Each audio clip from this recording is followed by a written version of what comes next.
Hello, welcome to the VOCS Online Tehachapi orientation. I am Francisco Crisantos. I will be the VOCS Online coordinator for the 2022-2023 school year. When you came on campus to hopefully get the materials, you should have received copies of the VOCS Online agreement and the guided notes for the VOCS Online agreement. You should actually gotten two copies, a salmon color and then a yellow copy. The yellow copies for you to keep for your record. If you can please be sure to fill out the salmon color and return that to the front office. Before we begin, I want to make sure and point out some of the tools that we'll be using throughout the school year. Google Classroom will be utilized this school year for the online class. Think about the Google Classroom class mainly as a resource of where I will be posting various tools and other resources students will actually need to learn about and how to complete certain aspects of Edmentum. I know students at times have struggled with how to log into Edmentum, how to submit assignments on Edmentum, how to get the similarity report, and then attach that onto Edmentum. So I will be posting various tools related to that on Google Classroom to help hopefully make the school year a smooth process for our students. So again, Google Classroom mainly be used as a place to organize various videos or resources I'll be posting throughout the school year. We'll be using Remind. So if you have not added Remind already, please be sure to add the Remind class. The Remind class code is @online TEH. So again, that's @online TEH. We will be using Turnitin. Turnitin will mainly be used just for the unit activities, course activities, and again, I'll go over that a little bit more in detail a little bit later. And there's the enrollment ID and the enrollment key. These codes can also, again, be found throughout the VOCS Online agreements. So please be sure that you can use that as a reference to help point you out to the right location. Okay. How do I, as far as our online program is concerned, we utilize Edmentum. And so the link that you'll be using is right here, auth.edmentum.com/ELF login. So be sure to bookmark this website to help you utilize and access the resources that you'll be using to complete the online course. Okay. If you have used Edmentum in the past, continue to use the same login information that you have done so previously. If you are new to Edmentum and I created an account this year, this is the login information that you'll be utilizing. So for everybody, it's actually account is the same thing, KCOOE. Your username will be the first two letters of your first name, followed by your last name. So for example, Jane Doe would be JADOE. Your password is going to be the first letter of your first name, the first letter of your last name, and then your birthday. So in the case of Jane Doe, her birthday was August 9th, 2001, then her password would be JD08092001. So you would notice there that for the month, we used 2 digits, so be sure to add the 0 in front of the month and the day as well. So again, this only applies to students that are new to Edmentum. If you have previously used Edmentum, continue using your same previous login information. If you forgot your login information, then let me know and I will go ahead and reset your password for you to have access. Again, we will be using Remind this school year. So again, the Remind class code is online TEH, or you can use the text message option if you do not want to download the app, and the code you want to text, the number you want to text is 81010, and then the message would be @online TEH. Okay. So looking over the agreement, which is essentially what we're doing this orientation, I'm going to go over the break down the grading and how that's going to work for the online class. So one of the first assignments that you'll definitely have factored into your grade is going to be discussions.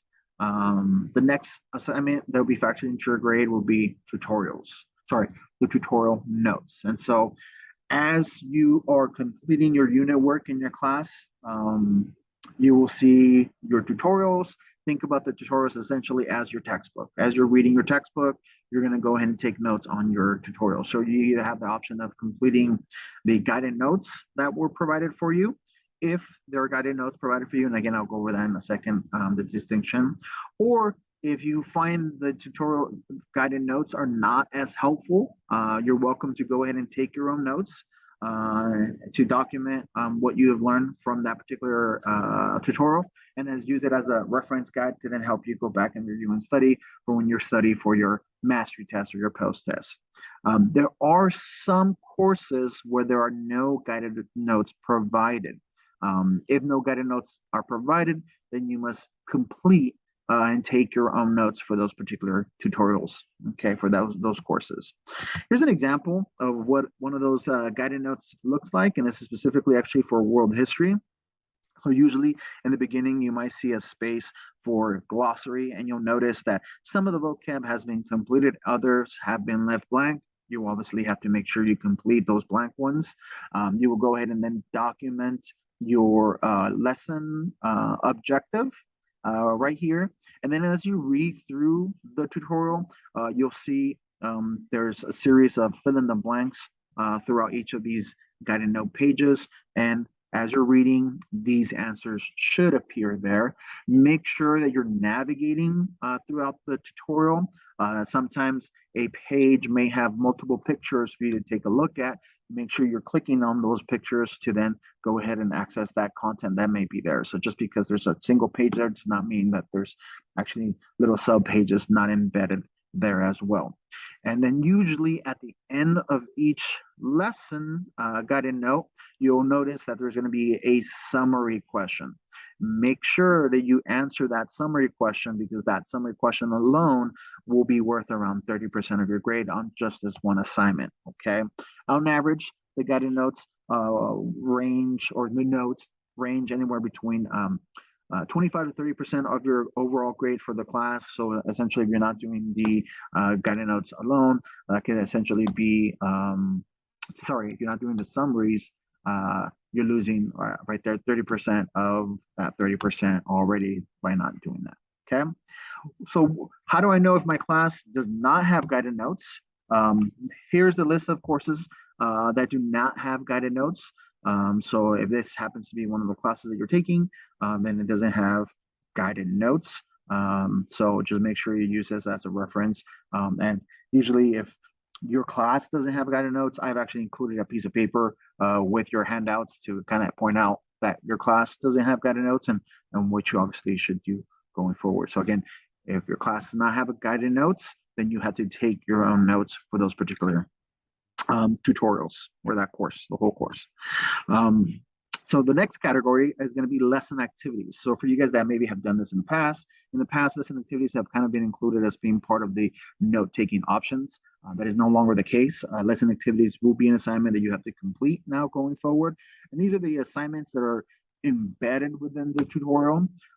So make sure you complete all of these lesson activities. Sometimes it may be a single question, or maybe like manipulative, where you move things around. Maybe it's like a chart of some sort, or other times you may have to complete a short reading and then answer some questions related to that particular reading. So make sure you are completing these lesson activities. In some cases, in these lesson activities, they may provide actually a sample answer is what the page will actually reference as, and it's a sample answer. It's not an answer for you to copy and paste as your own.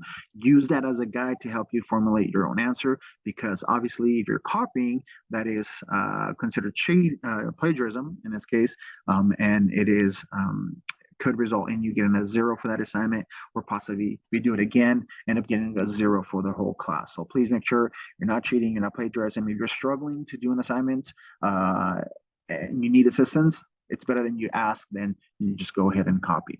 Okay. Next thing is, as you complete a tutorial, you will notice that tutorial will have a mastery test. Initially, you'll notice that there's a lock on the mastery test. That's because you have to complete the tutorial for you to go ahead and take the mastery test. Mastery test is essentially a short quiz. It's anywhere between, it's actually not anywhere between, it is 5 questions that you'll have to answer. And in order for you to pass the mastery test, you have to get an 80% or better, which essentially means you can only miss one question for you to be considered passing. You are allowed to retake each of these mastery tests a total of 3 times. So please be sure that you go ahead and genuinely try your first time after you have completed the tutorial. You're taking some time to review and study, take the mastery test. If you don't do well, you can retake the mastery test, and you can retake the mastery test all on your own by simply reviewing the tutorial, and it will unlock again for you to reset and retake that mastery test. Okay, projects. And so by projects, Edmonton courses may classify them as unit activities, course activities, or very well just projects. And so make sure you read the directions carefully on what those projects may entail. In some cases, those projects may be an essay, or maybe it's a series of tasks that you have to complete. Maybe it's creating a presentation. If you're creating a presentation, you have to try and schedule time to schedule and present, or you can actually use Screencastify to record a presentation of yourself and your visual aid that you may be using, and you can actually attach a file of that recording onto Edmentum. Okay. Now, if it's a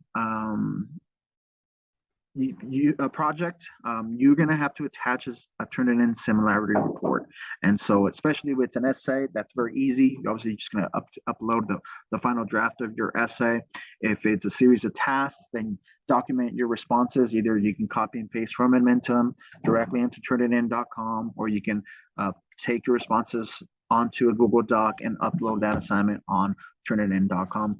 I will be posting a video later on how to do that, the cut and paste aspect about it, and how to post on Turnitin, get the report, and then attach that to Edmentum. So it's a little tricky, so make sure, keep an eye out for that video. I have already posted some PDFs that have some guidance on how to do these, but that may or may not be helpful for you, so maybe keep an eye out for that video. Okay. Last thing, as far as grade is concerned, all post-tests and semester finals must be taken on campus, and so I'll go over shortly when you can actually go ahead and do that. And so the post-test will be locked until you come on campus to go ahead and take those tests.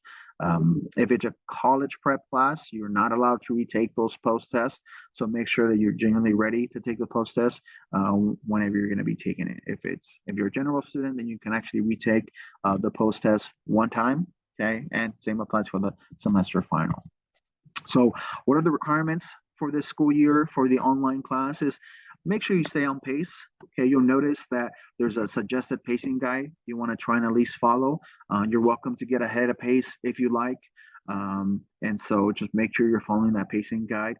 If for some reason you're not going to be able to work because maybe you're sick or maybe you have a trip planned out, then make sure you notify myself via remind or email, and then do your best to get back on pace as soon as you can.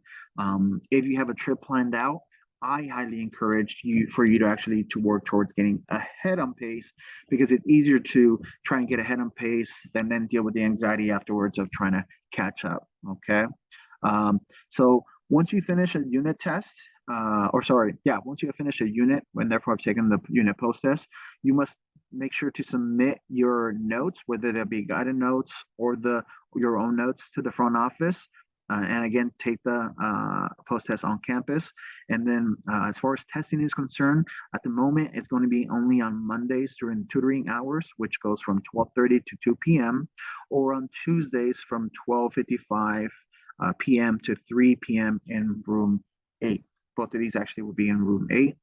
There may be another day, maybe Thursday may open up, but at the moment it's not quite there yet. I need to find out from my admins about what availability is going to be there for Thursday, if at all. Okay. And then last thing is just make sure you follow the academic honesty pledge. That means you don't cheat, you don't plagiarize. Because like I mentioned earlier, you do cheat or plagiarize, you could end up receiving a 0 for that assignment without the opportunity to actually redo the assignment. And if you happen to cheat or again, you potentially could end up failing the whole course. Okay. And again, we will be using turnitin.com to check for plagiarism from unit activities, course activities, and projects. You only have to submit, and you should only actually submit your responses. Don't submit the questions that are being asked, just your responses. And then the class ID that you need to add and the Turnitin class is right here. And again, it's in the agreement as well. If your assignment, if it's a unit activity, course activity, or project, does not include a Turnitin similarity report, then the assignment will be returned back to you ungraded until you go ahead and attach that. And again, I will be posting a video on how to do that. I hope this orientation has been helpful. If you still have any questions, comments, or concerns that I did not fully cover in this orientation, then please be sure to add the Remind class or send me a Remind message, or go ahead and send me an email. I hope you all have a great semester. I'm available again to assist you throughout the semester and school year. Have a great day.